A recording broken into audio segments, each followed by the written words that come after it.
ৰাজ্যত এতিয়া বানৰ সংহাৰী ৰূপ কি উজনি কি নামনি সকলোতে এতিয়া বানৰ সংহাৰী ৰূপ এয়া কামৰূপ জিলাৰ হাজোৰ দৃশ্যাংশ ব্ৰহ্মপুত্ৰৰ জলস্তৰ ফেনে ফুটুকাৰে উফন্দি অহাত ৰাইজৰ মাজত এতিয়া হাহাকাৰময় পৰিৱেশৰ সৃষ্টি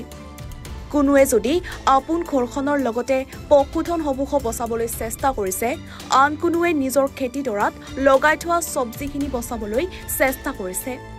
কিন্তু সকলো বিফল দুবেলা দুমুঠি কপালৰ খাম মাটিত পেলাই কষ্ট কৰি খোৱা এই সকল খেতিয়কৰ এতিয়া নিদ্ৰা হৰিছে বানৰ সংহাৰী ৰূপে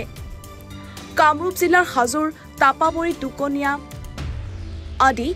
বিস্তীৰ্ণ অঞ্চল জলমগ্ন জৰুৰীকালীন চিকিৎসা সেৱা বন্ধ হৈ পৰিছে উফন্দি উঠা ব্ৰহ্মপুত্ৰৰ বাঢ়নি পানীয়ে হাজোৰ তাপবৰী হোমবৰীয়া বজাৰত বানে কেইবাখনো দোকান ঘৰ উটুৱাই নিয়ে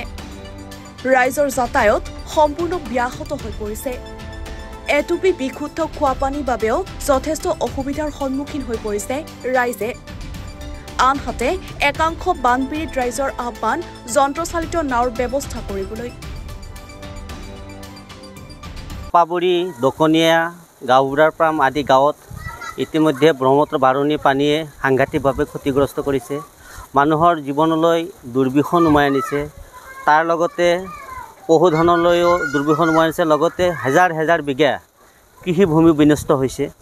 গতিকে আমি চৰকাৰক অনুৰোধ জনাইছোঁ তাৎক্ষণিকভাৱে মানুহৰ যাতায়াতৰ সুব্যৱস্থাৰ কাৰণে যন্ত্ৰচালিত নাৱৰ ব্যৱস্থা কৰিব লাগে তাৰ লগতে পশুধনৰ খাদ্য মানুহৰ খাদ্য আৰু কৃষকসকলৰ যি ধৰণে ক্ষয়ক্ষতি হ'ল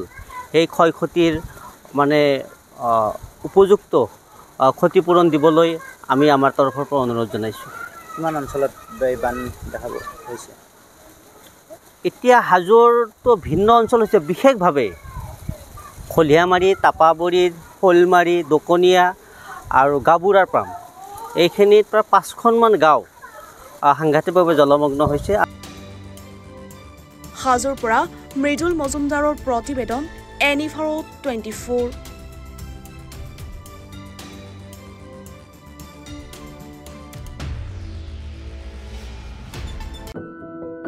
এনিভাৰো 24ৰ প্ৰথম প্ৰয়াস জুবিন গাৰ্গৰ গীতৰ প্ৰতিযোগিতা জুবিনৰ গানে কি আনে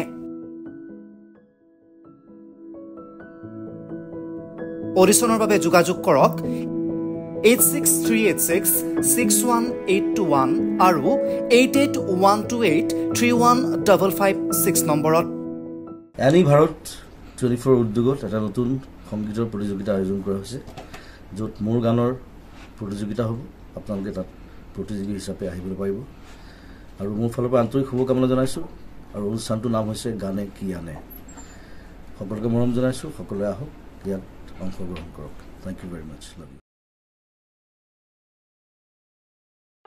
ৰব আপুনি যে এটা অপৰাধ কৰিবলৈ গৈ আছে আপুনি জানেনে এই নাবালিকা গৰাকীক এতিয়াই বিয়াত বহোৱাটো যে এটা অপৰাধ আপুনি জানেনে অপৰাধ কেনেকৈ মোৰ ছোৱালী মোৰ কথা তুমি যিয়েই নোকোৱা ভূঞা 18 বছৰৰ তলৰ যিকোনো কন্যা সন্তানৰ বিয়া দিলেই আইনগতভাৱে এক দণ্ডনীয় অপৰাধ বিয়া দিয়াজন যিমান দায়ী বিয়া পতাজনো সমানে দায়ী এতিয়া তাই পঢ়া শুনা কৰাৰ বয়স খেলা ধূলা কৰাৰ বয়স তাই খেলিবলৈ দিয়ক পঢ়িবলৈ দিয়ক আৰু চাব এদিন আপুনি তাইক লৈ গৌৰৱ অনুভৱ কৰিব পাৰিব এতিয়াই তাইক সংসাৰৰ বোজা দি তাইৰ ভৱিষ্যত জীৱনটো অন্ধকাৰ কৰাৰ অধিকাৰ তোমাৰ জানো আছে মোৰ ভুল হৈ গ'ল মাজনী মোক ক্ষমা কৰিবা শিক্ষা ল'ৰা ছোৱালী উভয়ৰে প্ৰাপ্য আৰু অধিকাৰ আপোনাৰ কন্যা সন্তানক তাইৰ এই প্ৰাপ্যৰ পৰা বঞ্চিত নকৰাব বাল্য বিবাহ ভাৰতীয় আইনৰ দ্বাৰা বিহিত এক দণ্ডনীয় অপৰাধ এনে অপৰাধ কৰি আপোনাৰ কন্যা সন্তানৰ ভৱিষ্যত অন্ধকাৰৰ মাজলৈ ঠেলি নিদিব